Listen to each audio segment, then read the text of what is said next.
Yeah. Yeah, Joanna. Can you speak a little bit more? Joanna, am I audible? Yes, you are audible. You hear us, I assume? It's a bit of a lag with Tabitha, but she said that she's having connectivity issues, just to be aware. Olivia, we heard you before, but go ahead. Can you still hear me well? Yeah, I think we hear you well. Keep talking though.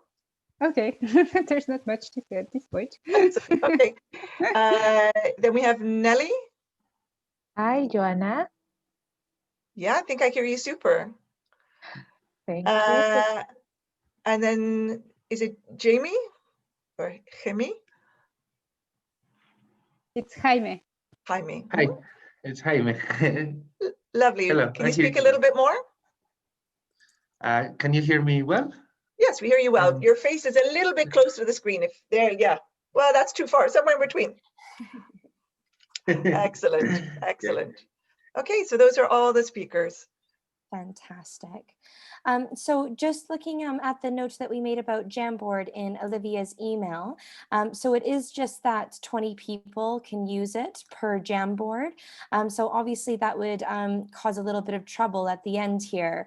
However, I'm not sure if I can have another Mentimeter made in time. So I'm just speaking to the main production team right now to see if they're able to make a new Mentimeter. So just give me 1 second.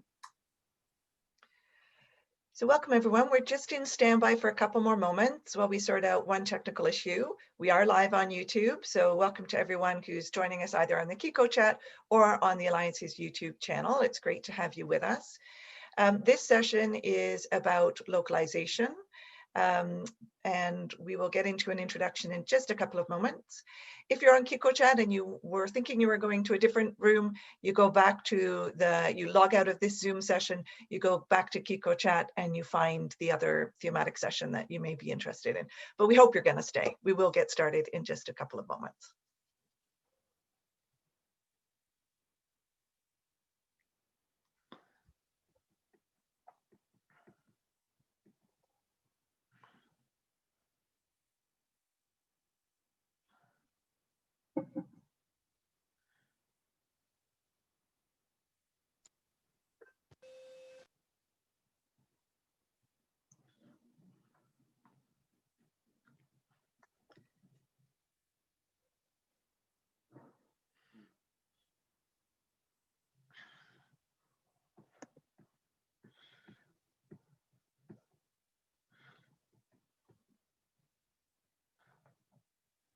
Kat, are you okay if we run the introduction?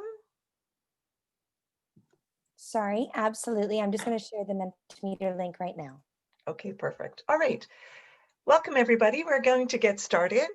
My name is Joanna Wedge, and I am your facilitator for this session, bringing together all sorts of different speakers. As you can see on this screen, the topic of the session is COVID-19 and the localization of child protection interventions. So we have case studies for you from Bolivia, from India, and from Indonesia. And this is all being coordinated and brought together by the International Child Protection Network of Canada, which we'll introduce you to in a little bit. So if you will sit back, not quite relax, but start to engage, take out your notepad to note down any of the ideas that you have. And then you'll also see below, if you're on the Kiko chat on the Zoom platform, the chat box where you can put in any comments, any greetings, any ideas you have, as well as any questions for the presenters on the panel. So we know that COVID-19 has created a new reality for us as humanitarian actors, where travel restrictions and quarantine measures compelled us to rely almost completely on our local partners to carry out field operations while navigating different means of providing remote support and capacity building through online platforms such as this one. So these new modes of working created an opportunity to rethink issues of localization, systems building, and real and equitable partnerships between all the different actors. So in this session, the International Child Protection Network of Canada, which you'll see as ICPNC, will discuss how they rely on local partnerships with government and community actors in the child protection sector to carry out interventions during COVID-19 in India, Indonesia, and Bolivia. The presentation is going to highlight how real and equitable local partnerships that existed prior to the COVID-19 pandemic have paved the way for successful child protection response during these months, and how the new reality is compelling international organizations to explore investing more in localization and child protection system strengthening while navigating remote forms of support and accountability. So World Vision and Save the Children's child protection practitioners from the 3 countries are going to present on how localization and partnerships were part of their preparedness plans and how they engage with local governments, community-based child protection committees, youth clubs, faith leaders, and community-based organizations to respond to the child protection risks imposed by the pandemic and planning for recovery. In their presentations, they're also going to highlight the role technology and different communications channels have played in providing services and raising awareness while still adhering to the physical distancing that we've had to live with over these past months. So it's my great pleasure to introduce the panel. We have Olivia Lecouf, who's the Child Rights and Protection Advisor for Save the Children Canada. We have Nelly Simbiring, who is Child Protection Specialist at World Vision Indonesia. We have Tabitha Vani, who is a Child Protection and Community Engagement and Sponsorship Technical Specialist at World Vision India. Miret Bagat, who is a Child Protection Technical Specialist at World Vision Canada. And then Jaime Villalobos, who is a Program Manager for Empowering Adolescents to Prevent Unwanted Pregnancies, HIV, and Violence in Bolivia with Save the Children. So over to you all. Okay, thanks a lot, Joanna, for the introduction, and maybe just to introduce briefly the International Child Protection Network of Canada. It was established in January 2013 as a result of international child-centered organizations and individuals coming together based on a shared interest and commitment to increasing the effectiveness of child protection programming. We have 15 organization members and 6 individual members in this network, and among them World Vision and Save the Children. Maybe just to start off the presentation, we're going to start with a Mentimeter.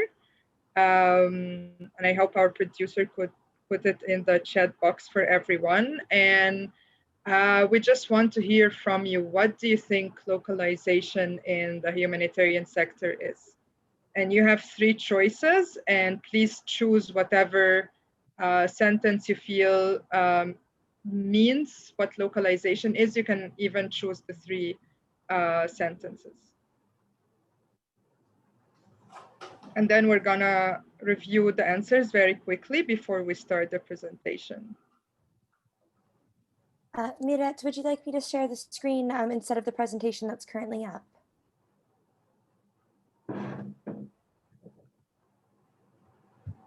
Yes, please.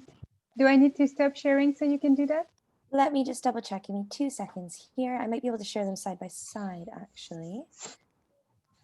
Can everyone see the Mentimeter presentation now? Should be moving up and down with 3 squares, 3 rectangles. I'm afraid not, Kat, no. Okay, give me 2 seconds. Okay. I think I might be having a problem in my audio, so I'm not sure if maybe Olivia or Joanna, if you can review the answers, because I might be having a problem with my audio now. Okay, we hear you well at the moment, Miret. Okay, great. The person that's sharing the screen, I believe it's at the moment. Would you be able to stop sharing, and I'll just replace it to ensure that it works properly? Thank you. Great. Do you see it now, Joanna? Yes, we see it. Fantastic.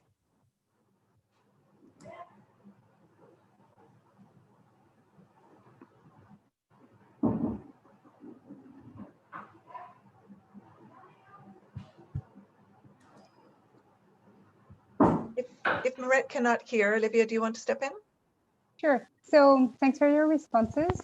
We can see that there is a big chunk of people that are identifying localization with funding programs that are as local as possible and as international as necessary.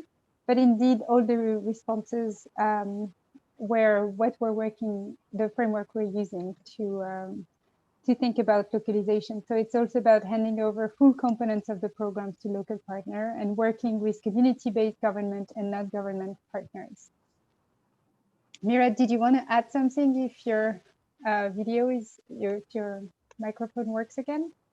Yeah, sure. And sorry, apologies for the connection problem. I think what I was going to say, it's the three statements could actually be identified as localization, but we need to make sure for the first statement that working with community-based and government organizations is not just enough to say that we're localizing. They have to be involved in decision-making processes, and they have to be part of our interventions from the get-go, not just in the implementation part. So I guess in order to know more about localization, maybe you can start. I will hand it over to Olivia to go ahead with the presentation. Thank you, Miret. We're very pleased to, can you hear me? Yes. So we're very pleased to introduce our 3 case studies from our 2 different organizations. And we're going to have this presentation as a panel. And first, our 3 panelists are going to let us know about what is their project about. Over to you. Good morning. Hello, thank you. I'm Jaime Villalobos from Bolivia. In Bolivia, we're working with Save the Children on a very large humanitarian response on several areas, including health and others. But what we're seeing is that in Bolivia, COVID has not only caused the collapse of the health services, but also importantly of the protection system for children and adolescents. Within a broader emergency response, we are working with the protection system in the development of protocols for the attention of vulnerable groups in coordination with public instances, such as social services. We're wanting to harmonize a protocol for sexual and reproductive health as an updated tool that is contextualized with the pandemic. I want to develop a model of psychosocial and mental health support in the framework of the pandemic in coordination with the Ministries of Justice, Health, and Social Services. And at the local level, we're supporting to strengthen the municipal protection system so that they can interact with most vulnerable children and youth.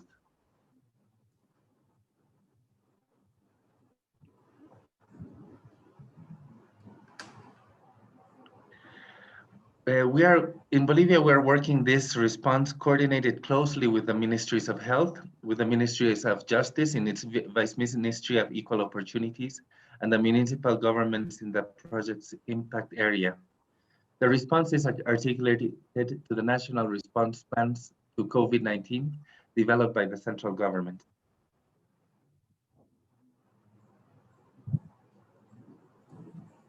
Yes, hi everyone. I'm Nelly. I'm Child Protection Specialist from World Vision Indonesia.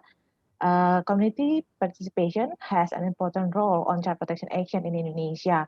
Based on data from Ministry of Women Empowerment and Child Protection, there are 548 CBCPs activists in 136 villages that join as a volunteer of COVID-19 task force in village level. But there wasn't a guidance for community specifically related to child protection action during pandemic. For example, due to isolation, it might be cause separation the children with their parents or caregiver. CBCP's activists didn't know how to support this kind of issue. Wahana Visi Indonesia, as a partner with World Vision, through collaboration with Ministry of Women Empowerment and Child Protection, developed guideline of community-based child protection in COVID-19 pandemic. This guideline has been socialized and trained to 148 CBCPs activists in area program of Wahana Visi Indonesia. I also would like, next, Olivia, I also would like to present about child participation in this pandemic situation. Adult and government were initially busy for the COVID-19 response but non-involved children in the beginning of pandemic response. As we know that children's voices are important to be heard so that we could fulfill their needs and rights. We also facilitate the listening to children voices through Child Voice online survey, child research, child-led campaign, also made opportunity for children who live in remote and underdeveloped area to make letters for president. Now, ministry, agencies in national and local meetings are more involved and consider children voices in making decisions and policies.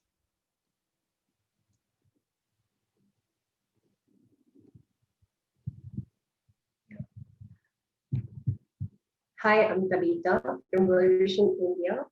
World Vision India targeted communities. World Vision have ensured children are protected from the effects of COVID. Initially, project met the basic needs of most affected children families in the operational areas, ensured virtual connectivity to know the well-being of children through continuous discussions with the local volunteers, child protection committees, continuously connected with the existing partnerships to reach the children and provide them with the needed services, and also disseminated contextualized materials to the volunteers, youth groups, children group leaders, and the NGOs to educate the parents, children, and child protection committees, and also engaging children in various activities. Counseling services to the traumatized parents and children in collaboration, the social work education institutions, and government child protection authorities. Engaged child protection committees to identify child protection issues and connect with the government service providers to report and ensure timely services. You can see a few of the photographs of World Vision efforts in the communities. Also in the next slide, you can see few materials used to engage children learning, information on about the posters, like information on the child protection services. And also there is a word hunt in the middle in yellow, you can see, to engage the children in their learning about the child protection during the COVID. And also you can see the Ludo, the last one, which is a game along with the child protection messaging. And also the messages on the child protection has been given through child-friendly videos, which you can just see the view in the next slide. Just a click if on that, you can see the video, and it is played through television mode. And also in the next slide, you can see the jingles were used to educate the children and parents through radio, and the loudspeakers at various religious establishments like mosques, temples, etc.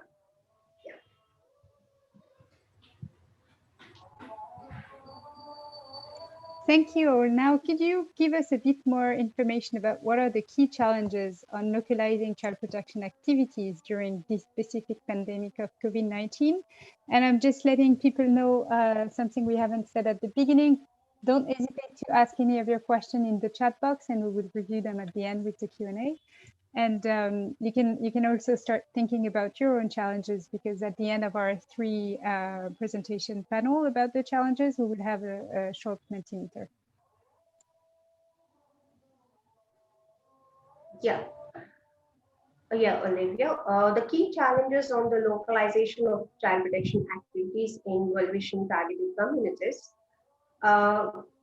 Mainly, it has been viewed that there is a paradigm shift that the COVID pandemic has created in communities in regard to the child protection programming. Unlike before, there is an increased dependency on technology like internet, mobile phones. In the initial days of the lockdown, could not reach all the children in World Vision targeted communities due to limited access to the technology, restricted movement of staff, limited awareness on connecting with the services to respond to the child protection issues. But project efforts could combat this challenge with the contextual need analysis in the communities.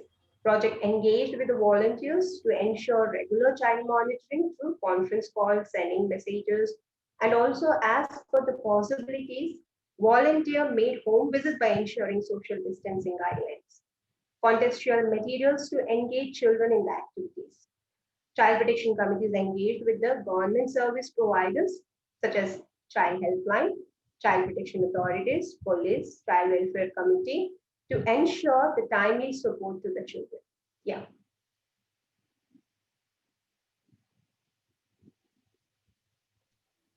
Yes, for us, since COVID-19 is a new disaster, especially maybe for me, in our context, so we have challenged to develop a guidance.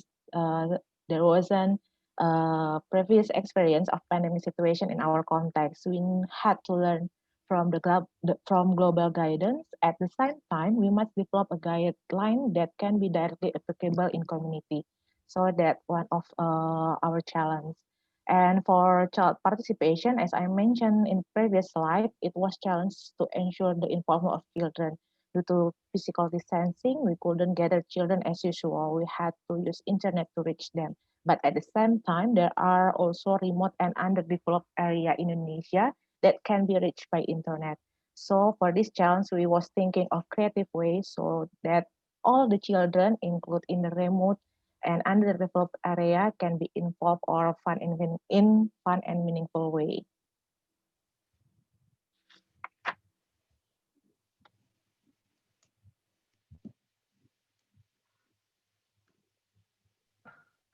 Sorry. In Bolivia, as I was mentioning, along with the health pandemic, we had a very strong pandemic of violence, no, and a pandemic on the protection system, especially during strict quarantine months. We saw a very harsh, big um, elevation in the cases of domestic violence, infanticide, feminicide. And these were also underreported because the protection services were not getting to the population and were not getting to the most vulnerable populations. This was further triggered by emotional, economic stress. Families suffered and they were less detected. So initially, what we started working on, Save the Children, in close coordination with the Ministry of Justice and the Ministry of Health, was to bring back the access of the protection services to the people.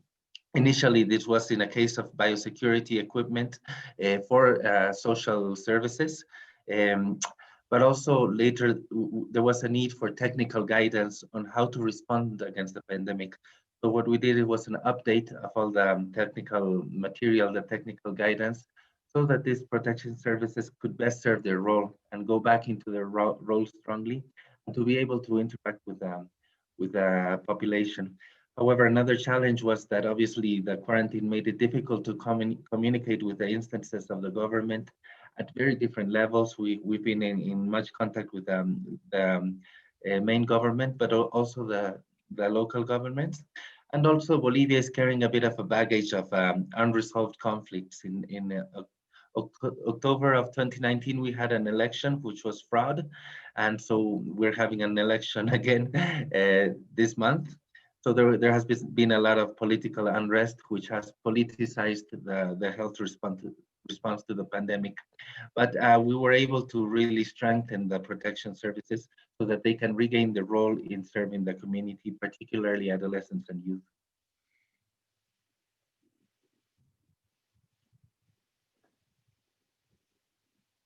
Thank you. Now we do want to hear from you quickly. If you want to click on the Mentimeter and we can have a word cloud sharing in one word, what challenges have you faced in your programs? Hi, Olivia. Happy to start sharing the word cloud. If you don't mind to stop sharing this screen, I'll share the Mentimeter screen. Sure. Here we go.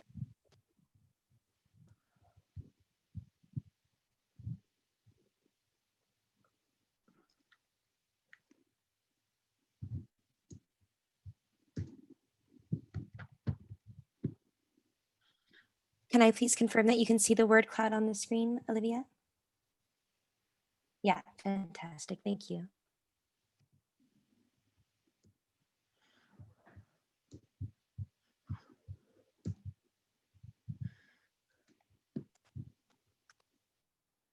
Okay, we're going to give it a few more seconds and then we're going to go back to the presentation. I think it's great to see that there's also funding issues, communication, I've seen a note about child participation, increase in violence like child marriage, child labor. Oops, it's moving around. Difficulty in access to technical, difficult to find networking, lack of mentoring. So I think we're all finding similar issues. The environment, limited funding for NGOs,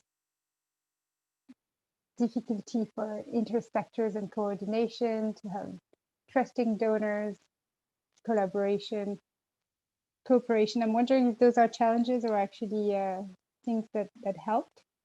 But thanks for your responses. I think it's very helpful to have this in our notes as well. So I'm going to move on to the presentation and share the screen again.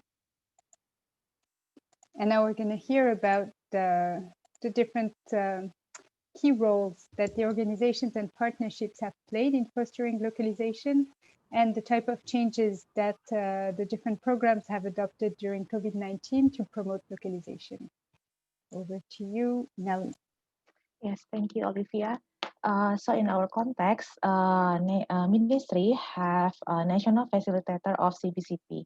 So for this guideline, we have national facilitator as a writer. National facilitator was assigned by ministry, and we working together to develop this guideline. In normal situation, usually the guideline is to be consulted to CBCP's cadre activists as a trial. But due to the urgency issue, this process was changed with cross review in the ministry. This was decided together with the ministry. And what for the change that we've adopted, I believe this is also happen in other countries with adoption, like coordination meeting, child survey, socialization, training, all change from face to face, go to online, from door to door, go to online. Yes, thank you, Olivia.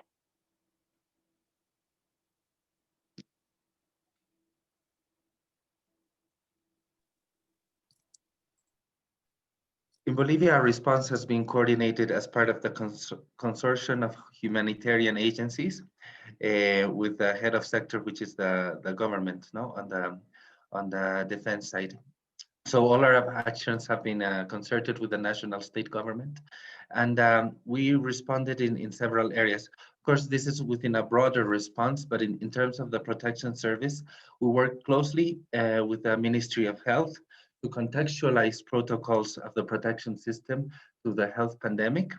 We worked closely with the Ministry of Justice to work through it into the state system of protection, which includes child welfare, the units against the violence against women and others. And we worked at a local level with all of these instances. For example, again, with child services. So the role of local partners has been key. We kept it at a public protection system administration level. And this allowed us obviously to have a more broad response with the material, the technical material developed with the Ministry of Health and Ministry of Justice. This is being implemented at a nationwide level.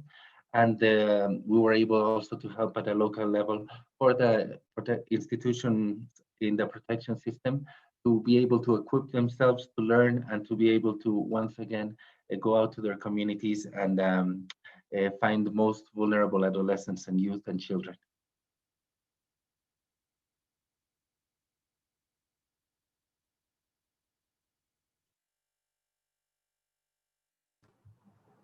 Yeah, understanding partnerships as a key solution for regular connectivity with the children and providing timely support. World Vision ensured linkages for collaborative efforts among the partners. As the key child programming partner in the community, World Vision could assist the need in communities, educate and mobilize the local community partners. And these community partners, which are the child protection committees and community-based organizations such as children groups, youth groups, women groups, they all got involved to identify the issues in the communities and provide timely support. And they have ensured that there is a proper connectivity with the government services to ensure the timely support to the children. And if we can go to the next slide, please. The changes adopted in the plan, World Vision have adopted the changes in the plan and the execution so that there will be a sustainability in the efforts that have been taken in the COVID pandemic situation. In regard to the child monitoring, unlike the previous programming prior to the COVID, the child monitoring has been done virtually through phone calls, the conference calls, and WhatsApp group messaging, and virtual connectivity was ensured. And wherever possibility, home visits also being done with the support of the local volunteers and the community leaders in the communities, and also the child protection committees. Community engagement was ensured through the involvement of the child protection committees time and again, and also the community-based organization which have supported to disseminate the developed messaging on COVID, and the child protection messages during the COVID situation has been disseminated with the support of the community volunteers and also the child protection committees, and parents have really supported to reach out the children. They have given the space. And also the government connectivity was ensured. The government and the other agencies have supported with their timely support with the services needed to the children, such as counseling services and any alternative care support for the children who has been affected with the child marriages, the child abuse. And we have contextualized the learning process among the children through the materials like already have shown in the slide, word hunt program, Ludo programs, and also the children which they have learned in the life skill education program. They have ensured that those learnings continue in their home during the lockdown. And accordingly, the strategy has been modified according to the situation. Thank you, Olivia.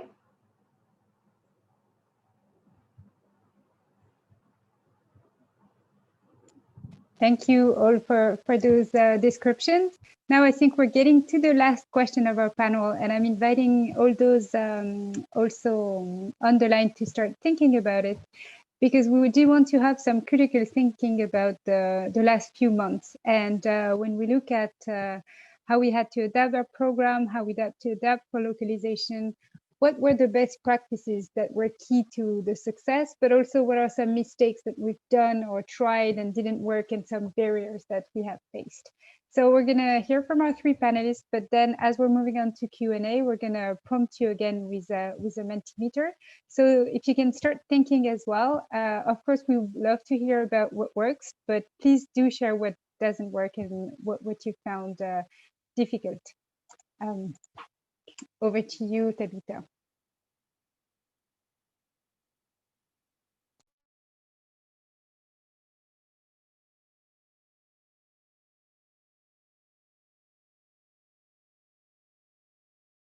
You're on mute. We can't hear you. I'm sorry. Through the partnerships, World Vision could able to achieve what you can see in the slide. With the child protection messaging, World Vision could able to identify child protection incidents and provide the timely response in the communities. The child protection messages will reach to around 99,600 children and their families, and have provided timely psychosocial support to the over 45,000 families and the children.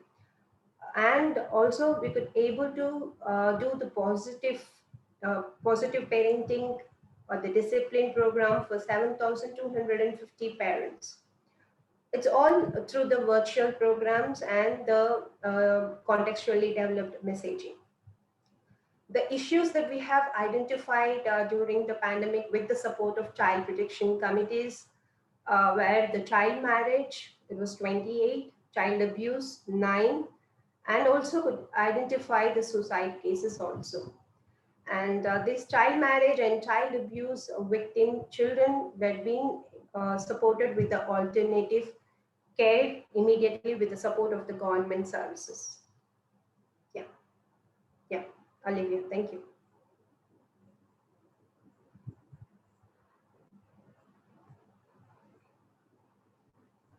In the case of Bolivia, we find often a best practice is to articulate to the level of the state, because this allows us to have actions that can be scaled to all the municipal governments, even those beyond the direct implementation of Save the Children in Bolivia. This close coordination allowed us to link the Ministry of Justice and the Ministry of Health, so that the Ministry of Health can inform the Ministry of Justice in terms of adopting protocols for protection services, which are contextualized to the pandemic.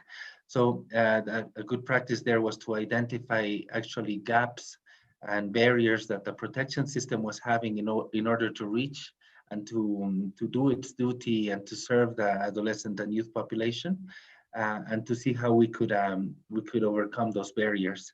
Also, we saw that there was not enough technical capacity to serve in the protection system with the COVID context.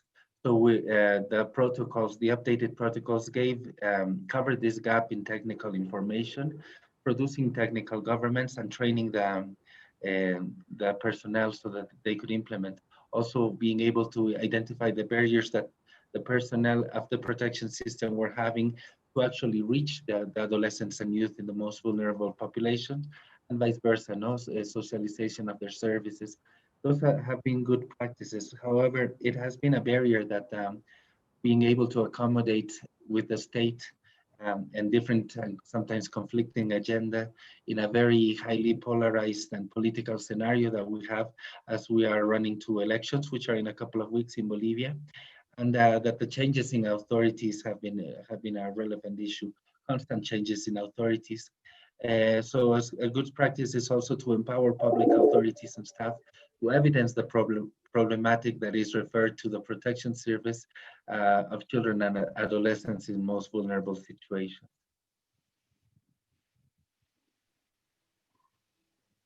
Yeah, for us, the first enabler is a good relation with government in local and national, also with the community and child forum before pandemic happened. It was our enabler because it was lead us to have an active collaboration during pandemic response. Lesson learned from previous emergency response is also a key success for us.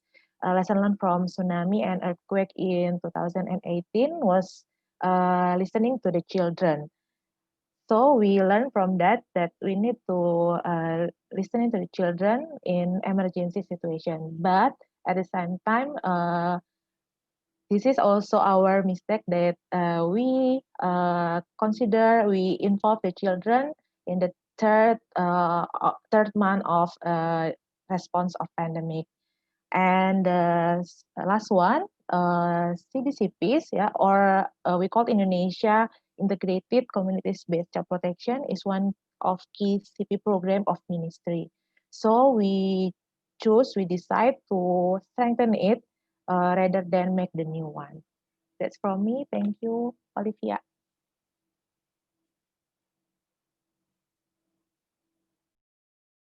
Thank you, all three of us, for sharing your the example from your 3 case studies. I think that was very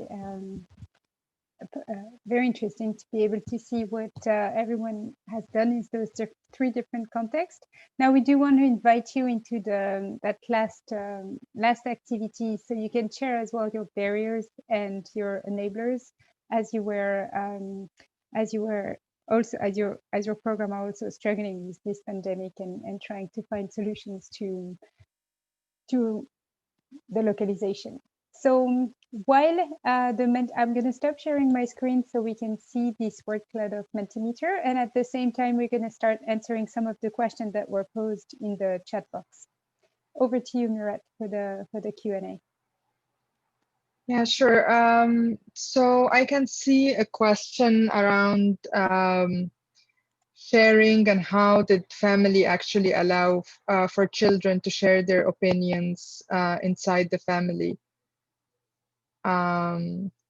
So yeah, if any of the speakers would like to answer to this question.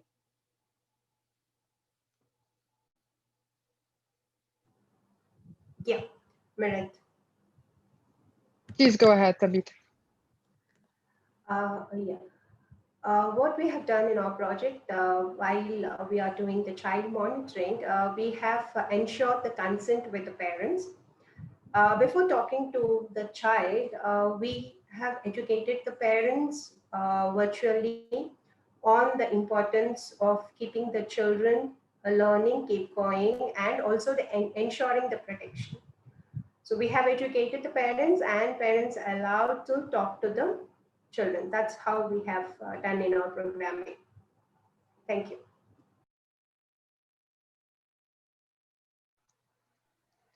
Great, thank you, Tabitha. And I encourage everyone, either if you would like to share your question in writing, or even better, if you would like to unmute yourself and ask a question to any of the speakers.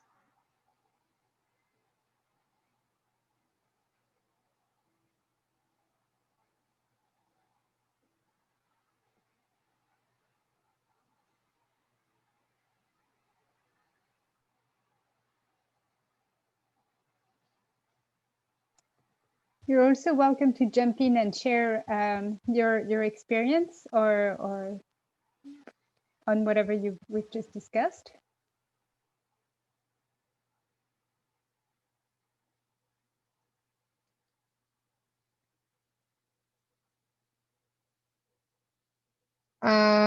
So I see the question from Joanna: what has coordination between local actors been like during COVID?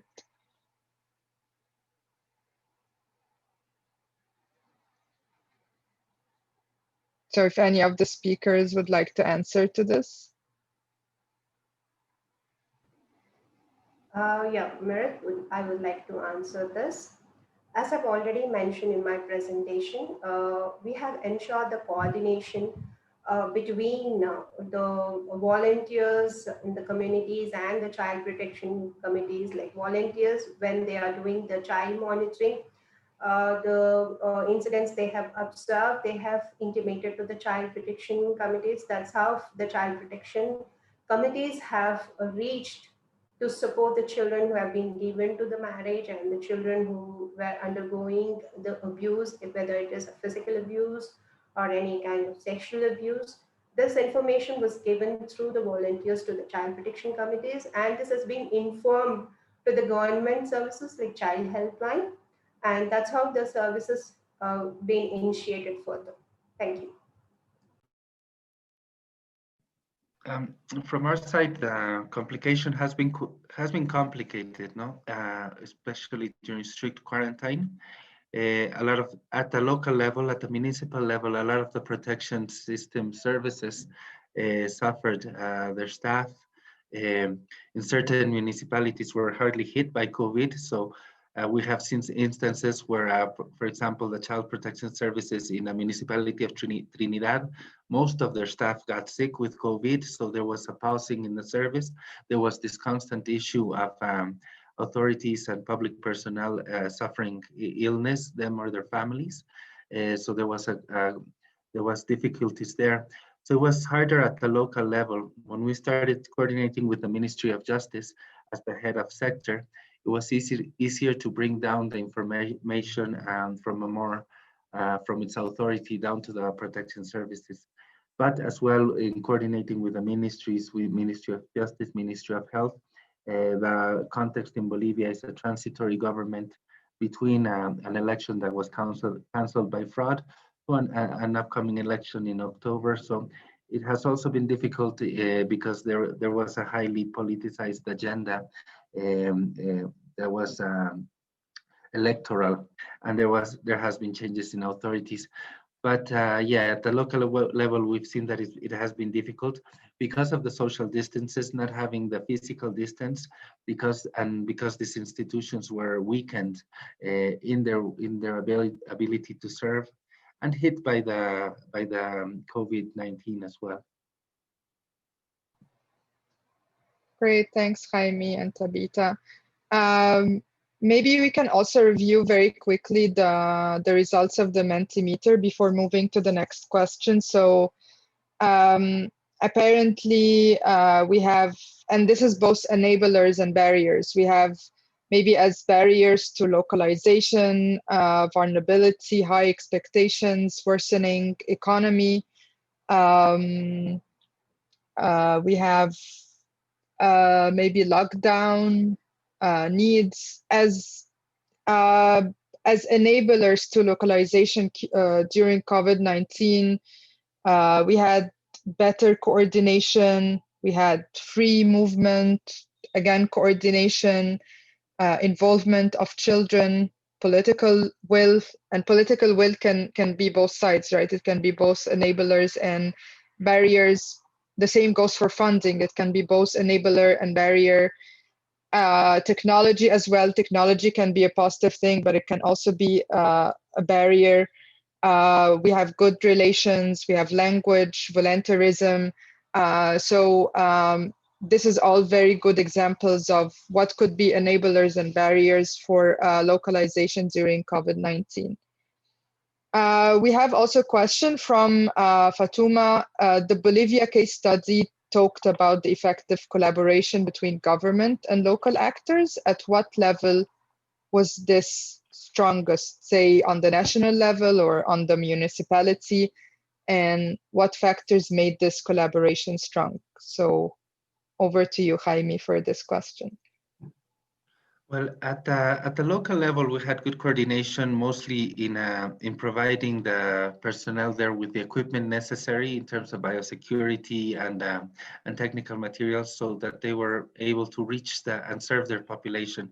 But the coordination was more strategical and higher at the national level, because at the national level, we were able to exercise our role as Save the Children to bring technical assistance. We saw that the protocols that were not contextualized to the pandemic, so we had to coordinate with the Ministries of Justice and Ministry of Health to update these protocols to improve the technical material that was delivered, so that this can be implemented at the local levels. So the coordination was stronger at the national level, and also within the framework of a humanitarian consortium of which Save the Children is a part of, and which is led by the national government. The positive thing there is to have good relationships with these instances, and we do have in all our programs advocacy goals. So we have a very strong relationship with the Ministries of Justice, with the Ministries of Health, which were very receptive to our work, and which were very collaborative. So that was key. So at the local implementing level, it's very good, but the higher strategic level with the state government allows broader scale and broader impact of our actions.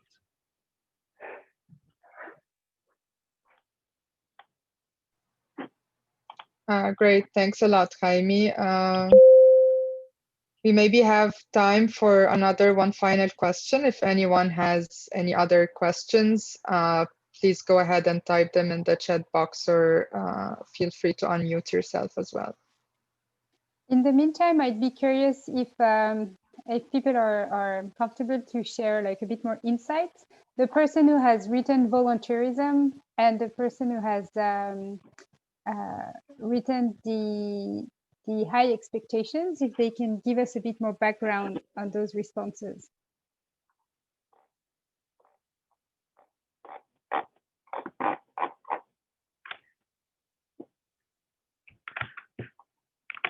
Yes, so hello, I hope you're good. Thank you for the presentations. I wrote the volunteerism, which we saw in our context in Lebanon, more engagement in the community, as we have been working in remote communities for a period of 2 years. our strategy is focused on child labor. So within the first lockdown related to COVID-19, we started seeing more community members starting to mobilize by themselves and take action in their communities, and asking for viewer support in relation to technicalities. They needed more support in terms of coordination, and also the guidelines that were still not yet established for child protection monitoring, and also referral and reporting.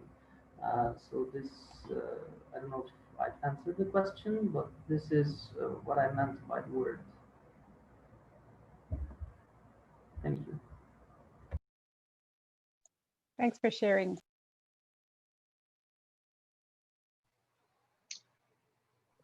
Okay, I think we're almost out of time, so I'll hand it over to you, Olivia and Joanna, just to wrap it up. Up to you, Joanna. All right.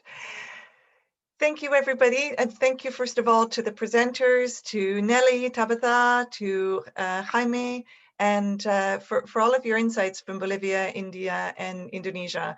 You know, it's very interesting to see where the commonalities were around localization and where you're dealing with some different challenges and how you're addressing those challenges. And there's lots more time. We're only in day one. We have lots more time to be picking up this thread and weaving it into other conversations we're having, either in the plenary, in the thematic sessions, in the strategic planning, or in the private chats that we can have through Guild or other online platforms. So we are going to wrap up the session here. Thanks also to Olivia and Miret for pulling this all together so well. We're going to be wrapping up the session here, but if we're going to be using this this room for the plenary space, and Hani and Audrey will be coming in to do the wrap up in just a couple of minutes. So if you just hang tight, we have a couple of moments to do that turnover, and then we'll be back here in just a few moments. Thanks, everybody. Have a good rest of the day. Thank you.